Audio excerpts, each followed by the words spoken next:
हाँ, तो my dear friends and students, most welcome in my study lobby. Study lobby में आप लोगों का सुस्वागत है। और आज आप लोगों को हम जो है कॉम्पिटिटिव व्यू से बोट एंड स्ट्रीम यानी नाव एवं धारा से संबंधित प्रश्न को हल करेंगे। और ये जो है कॉम्पिटिटिव व्यू से मोस्ट इम्पोर्टेंट है। हर एक कंपटीशन में कम से कम 2 या 3 क्वेश्चन अवश्य इससे पूछा जाता है। और यहाँ पर जो है सबसे पहले हमें समझना है कि धारा के अनुप्रवाह और धारा के ऊर्ध्व प्रवाह क्या है। तो यदि नाव धारा के साथ जब चलती है या कोई आदमी धारा के साथ धारा की दिशा में चलता है तो उसे ही हम धारा का अनुप्रवाह कहते हैं। यानी कोई नाव यदि धारा के साथ चलती है तो उसका स्पीड, उसका गति जो है अत्यधिक होगा। क्यों कि उसके साथ धारा का भी गति अटैच हो जाता है। अब चलते हैं धारा के ऊर्ध्व प्रवाह, यानी धारा के जस्ट उल्टा। यदि धारा इस दिशा में एक दिशा से दूसरे दिशा की ओर जा रही है और नाव दूसरी दिशा से पहले दिशा की ओर आ रही है, कहने का मतलब नाव जो है धारा के विपरीत दिशा में जब आ रही है तो वैसी स्थिति में जो है वो धारा का ऊर्ध्व प्रवाह कहलाता है। ठीक है, यानी यदि कोई आदमी या नाव धारा की विपरीत दिशा में चलता है तो ऐसे प्रवाह को हम क्या कहते हैं, ऊर्ध्व प्रवाह। तो दोस्तों आप समझ गए होंगे कि अनुप्रवाह में, धारा के अनुप्रवाह में नाव या आदमी का जो चाल होगा वो अत्यधिक होगा। क्यों होगा? क्योंकि उसके साथ धारा का भी चाल जुड़ा हुआ रहता है।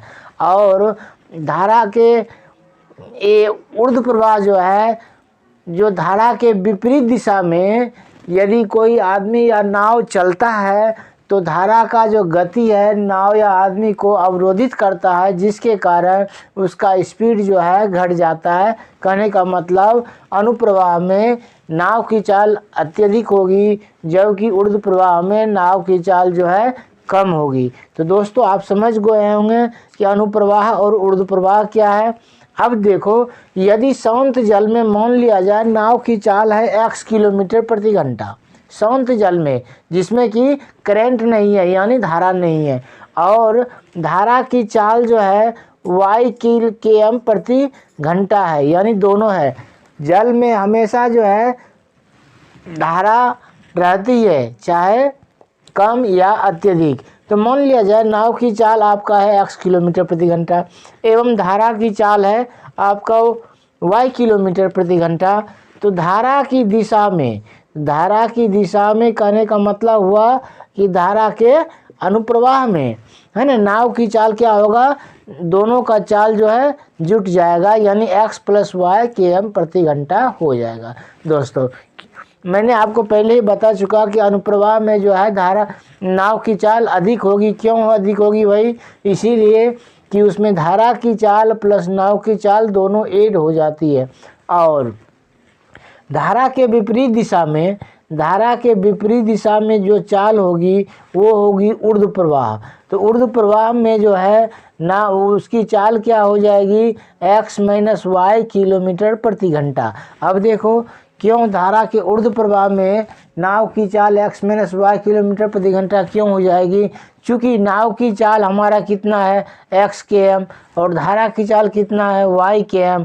तो धारा के विपरीत दिशा में हम जा रहे हैं या नाव जा रही है तो वैसी स्थिति में आपका जो है धारा का चाल घट जाएगा उसके नाव के चाल में। तो वही जो है आपका नाव का चाल हो जाएगा, ये विपरीत दिशा में। ठीक है, अब चलते हैं कि नाव की चाल क्या होगी। नाव की चाल क्या होगी धारा रहने पर। ठीक है, तो नाव की चाल हो जाएगी कि धारा की दिशा में जो चाल है प्लस धारा के विपरीत जो चाल है, दोनों चाल का क्या कहते हैं, औसत, यानी कि धारा की चाल प्लस नाव की चाल बटे 2 हो जाएगी। ये हमारा नाव की चाल हो जाएगी।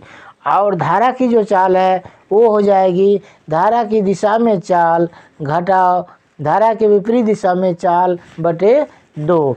तो ये जो है ये बोट एंड स्ट्रीम का जो है क्या कहते हैं, बेसिक कॉन्सेप्ट हमारा है। ठीक है, इसके बाद चलते हैं अब चैप्टर में, और उससे संबंधित जो ट्रिक होगा तो अवश्य हम आप लोगों को बताएंगे। और चलिए एक सवाल हम आपके सामने बना रहे हैं। हाँ तो दोस्तों जो है मैं आपके लिए एक ट्रिक लाया हूँ।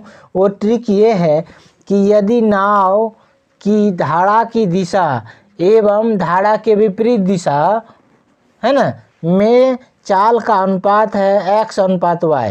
कहने का मतलब नाव की जो चाल है धारा की दिशा में x और धारा के विपरीत दिशा में y, यानी धारा की दिशा एवं धारा के विपरीत दिशा में चाल का अनुपात है हमारा x अनुपात y।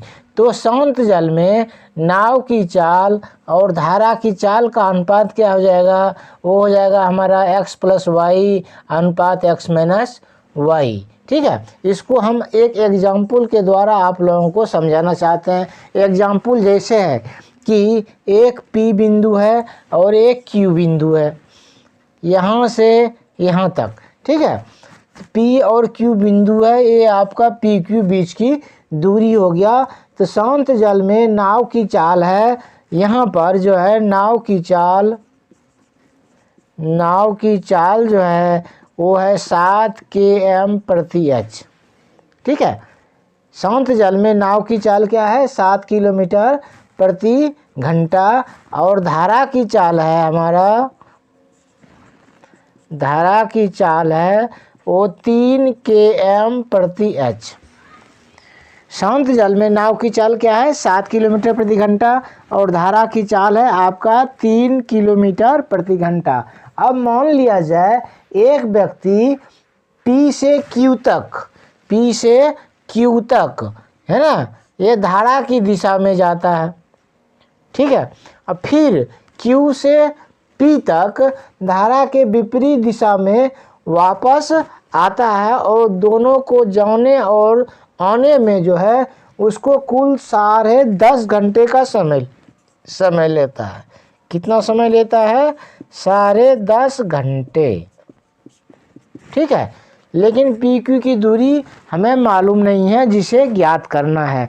हम इसी सूत्र के द्वारा जो है इसे ज्ञात कर सकते हैं। तो बच्चों दोस्तों आप सबसे पहले सवाल को समझें कि P और Q दो बिंदु है जहाँ कोई आदमी P से Q तक जाता है धारा की दिशा में, और या नाव ही जाता है फिर Q से P तक आता है धारा की विपरीत दिशा में।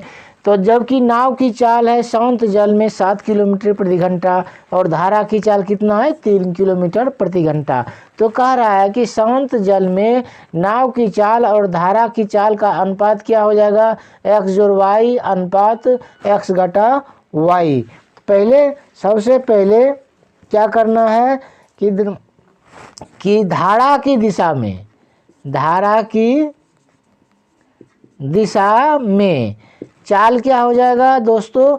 धारा की दिशा में चाल हो जाएगा, दोनों का चाल जो है जुट जाएगा। कहने का मतलब 7 3 10 km प्रति h हो गया। और विपरीत दिशा में क्या हो जाएगा चाल? वो हो जाएगा आपका -7 घटा 3, कहने का मतलब 4 km प्रति h। ठीक है, तो 4 km प्रति h हो गया। उसके बाद क्या करेंगे? औसत चाल बराबर क्या हो जाएगा हमारा? औसत चाल बराबर क्या हो जाएगा? 10 गुना 4। ठीक है, और जाने और आने यानी ये 2 बार प्रक्रिया हुआ, और बटे क्या हो जाएगा? 10 जोड़ 4। कहने का मतलब 10 चौक 40 क्या हो जाएगा? 10 चौक 40 दूने 80 बटे क्या हो जाएगा? 80 बटे 10 4 14। तो इसको हम कटा देंगे 7 से, क्या 2 से कटाते हैं, 2 से 7 बार में, फिर 2 से ही कितना हो जाएगा? 40। कितना हो जाएगा हमारा? 40 बटे 7। ये हमारा क्या हो गया? औसत चाल हो गया। उसके बाद दूरी बराबर क्या होता है दोस्तों? दूरी बराबर होता है चाल गुना समय। ठीक है, तो चाल कितना है हमारा? 40 बटे 7 और समय कितना है 10.5 घंटा, यानी 10 दूनी 20, 21/2 घंटा, 21/2 घंटा। तो 7 से कटाएंगे 21 3 बार में, फिर 2 से 40 कितने बार में हो जाएगा 20 बार में। तो 20 तिया कितना हो जाएगा 60 km। कहने का मतलब दोनों के बीच की दूरी क्या हो जाएगा यहाँ पर हमारा 60 km। ठीक है, 60 km होगा। तो दोस्तों इस तरह से जो है हम जो है ट्रिक मेथड द्वारा इसको हम बना सकते हैं। आज आप लोगों को हम इतना ही बताते हैं, फिर अगले वीडियो में मिलते हैं, तब तक के लिए थैंक यू।